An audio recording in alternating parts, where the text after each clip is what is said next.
Today, we are going to discuss the 5 disadvantages of real estate crowdfunding. We have been discussing a lot about the benefits of real estate crowdfunding, both for investors as well as for sponsors. But today, we need to look at both sides because there are disadvantages to real estate crowdfunding. The first disadvantage is a lack of relationship with the sponsor. So you are one step removed typically from the sponsors on real estate crowdfunding deals. You may have heard of the sponsor before, but you likely don't know them, you likely don't trust them, and you don't have a relationship. So you need to figure out how to form a relationship when you make a decision to invest. And so the first disadvantage is that you do have a lack of relationship, although you can create one over time. The second disadvantage is that you're really responsible for reviewing investments yourself. The crowdfunding platforms are not investment advisors. They are not tax advisors. They are not attorneys. They are a technology platform, and they do a job of vetting the sponsor and the deal that the sponsor is bringing to the platform. But you need to do your due diligence as well. You need to make sure that you understand the deal, understand what the returns are going to be, understand what the play is on the real estate investment, and whether it aligns with your particular investment thesis. So you really are responsible for reviewing the investments yourself and then signing off on them. The third disadvantage of real estate crowdfunding is, just like with other real estate deals, the investments are illiquid. They are not sellable. They are not registered with the SEC. They cannot be traded in the secondary markets. And so you generally have to make the decision that you're investing in this deal and that you are going to stay in this investment during the entirety of the hold period.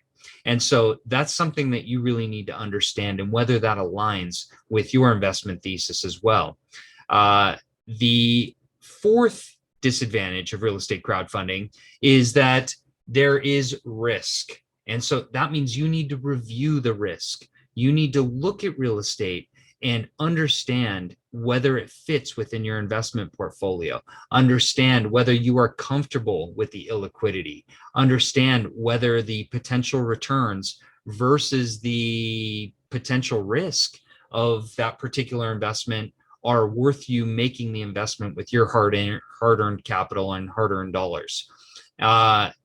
But that is something that you do have to look at. So all of these things kind of play in with one another. The fifth disadvantage of real estate crowdfunding is that there really are restrictions for unaccredited investors.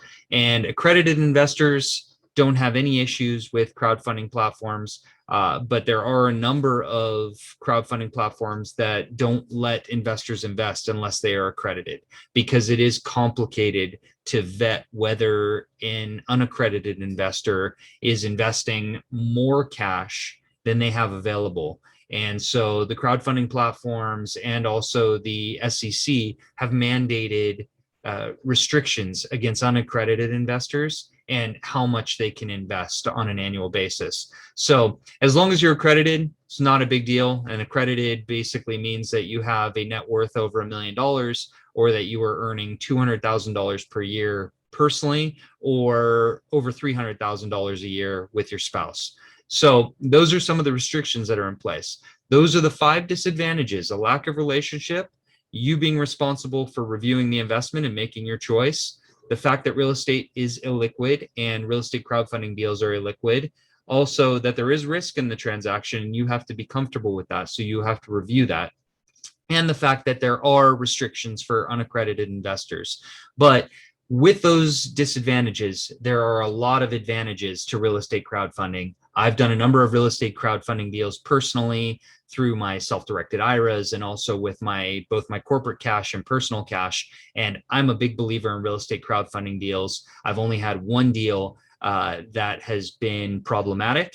It has not been resolved yet, but all the other investments that I've made have been great investments and have not had any issues at this point. But I do go one step further, and I try and create a relationship with each of the sponsors I don't know. I also try to interview people in the markets that I am investing in. I try and understand what their view of the property is, of the sponsor, of the particular business plan. And then I make decisions based on my knowledge and experience in the real estate space and my comfort level with the sponsor and their business plan. But there are disadvantages to real estate crowdfunding.